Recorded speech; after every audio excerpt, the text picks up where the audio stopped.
The elections office actually hires thousands of people to make sure elections run smoothly, and that includes more than 2,000 poll workers and more than 100 troubleshooters. Yeah, you'll also see many more polling places open in this election compared to March. ABC 15's Sonu Wasu live with a breakdown of the cost involved. Sonu?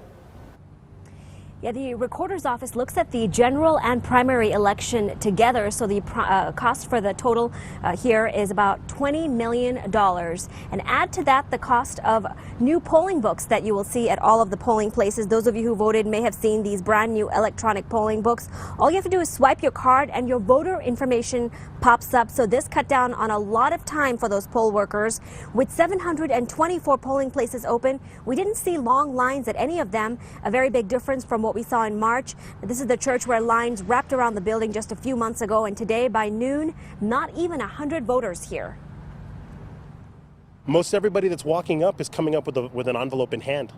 So we haven't seen too many people that are actually voting today. They voted at home. We have learned by our mistakes, and as anybody should. So we've done some things differently and tried to put more emphasis on making sure that the voters have every opportunity to vote as they want to. And still some mistakes made. As you mentioned, wrong ballots handed out to some voters today. These polls will be open for another hour. As long as you are here by 7 o'clock, you'll still be able to vote. Reporting live, I'm Sonu Wasu. Back to you.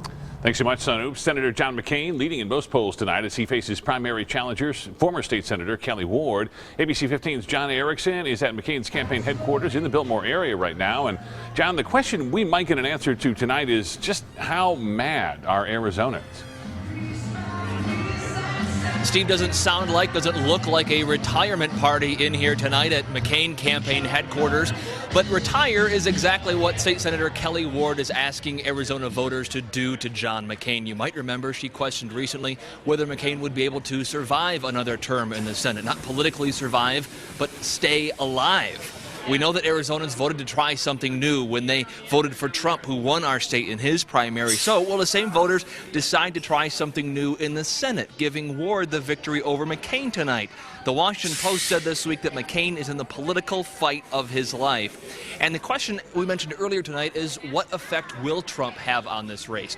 Ward has closely aligned herself with Trump, while McCain has been in general supportive of Trump as the nominee, but has been critical of some of his statements. The action here, just getting started, Steve, will also be live over at Kelly Ward's campaign headquarters tonight. Yeah, if he wins tonight, he faces a tough battle going into the general election. Thanks so much, John. And tonight we may know who will be the next person to represent the East Valley in Congress. Since the 5th District is so conservative, whoever wins the Republican primary tonight is pretty much guaranteed a ticket to Washington. ABC 15's Melissa Blasius has been watching this race. And Melissa, the mudslinging just continues until the last possible minute in this race.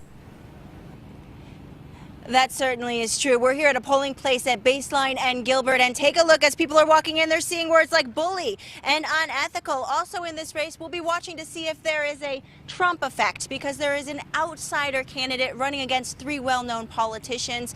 Voting here has just picked up a little bit in the last hour. We've just seen a trickle until this time, but people are coming and going fairly regularly right now from here in the last hour of voting. 4 candidates are running in this race. State Senate President Andy Biggs, State Representative Justin Olson, former Maricopa County Supervisor Don Stapley, and former GoDaddy executive Christine Jones. One of them will take over representing Mesa, Chandler, and Gilbert from Matt Salmon, who's retiring.